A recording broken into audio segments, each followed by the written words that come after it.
అందరికీ నమస్కారం. ముక్కోటి ఏకాదశి నాడు పూజా విధానం మరియు శుభ సమయం. హిందూ క్యాలెండర్ ప్రకారం ప్రతి ఏటా సూర్యుడు దక్షిణాయనం నుంచి ఉత్తరాయణంలోకి ప్రవేశించడానికి ముందు వచ్చే ఏకాదశినే వైకుంఠ ఏకాదశి అని అంటారు.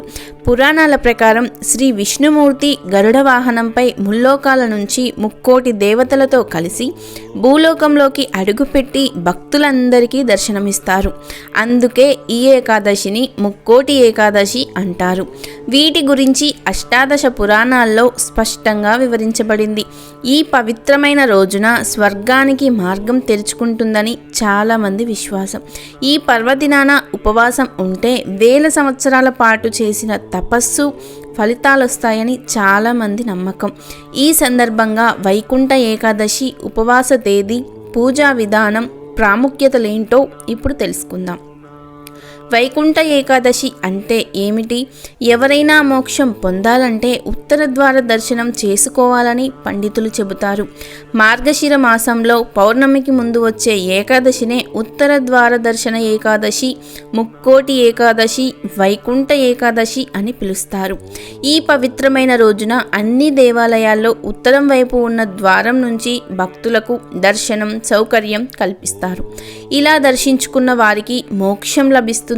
అందుకే దీన్ని మోక్షద ఏకాదశి అని కూడా అంటారు. ఏకాదశి అంటే 11 అనే అర్థం.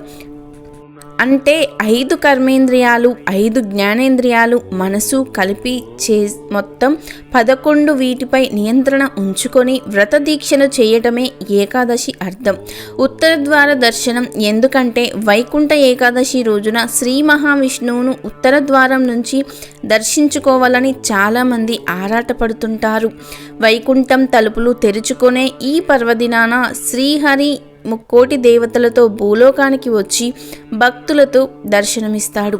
పురాణాల ప్రకారం ఒకప్పుడు రాక్షసుల హింసను భరించలేక దేవతలందరూ కలిసి ఉత్తర ద్వారం నుంచి ప్రవేశించి శ్రీ విష్ణుమూర్తిని దర్శించుకొని తమ గోడును వెళ్ళబోసుకున్నారు.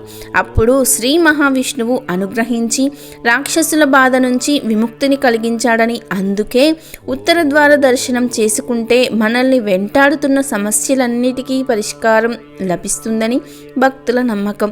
ఈ నెల అంటే డిసెంబర్ 22వ తేదీ శుక్రవారం రోజున దశమి తిథి ఉదయం 9:38 వరకు ఉంది.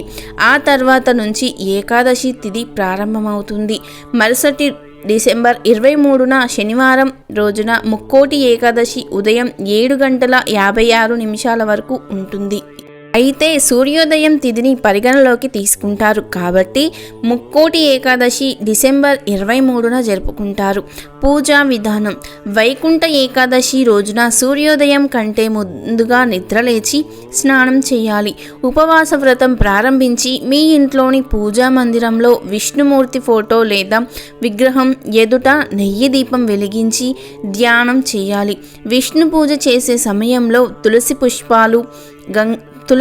పుష్పాలు, గంగాజలం, పంచామృతం చేర్చాలి. సాయంకాలం వేళ తాజా పండ్లను తినొచ్చు. ఏకాదశి మరుసటి రోజున అవసరమైన వారికి ఆహారం అందించాలి. ఉపవాస దీక్ష. ఉపవాసం అంటే కేవలం ఆహారం తీసుకోకుండా మాత్రమే ఉండడం కాదు. ఆవాసం అంటే అనునిత్యం భగవంతుడిని స్మరించుకుంటూ ఉండడమే ఉపవాసం ఉద్దేశ్యం. వీడియో నచ్చితే తప్పకుండా లైక్ చేయండి. మీ ఫ్రెండ్స్కి, రిలేటివ్స్కి షేర్ చేయండి. మరిన్ని మంచి వీడియోస్కి మన ఛానల్ని సబ్స్క్రైబ్ చేసుకోండి. Thank you for watching.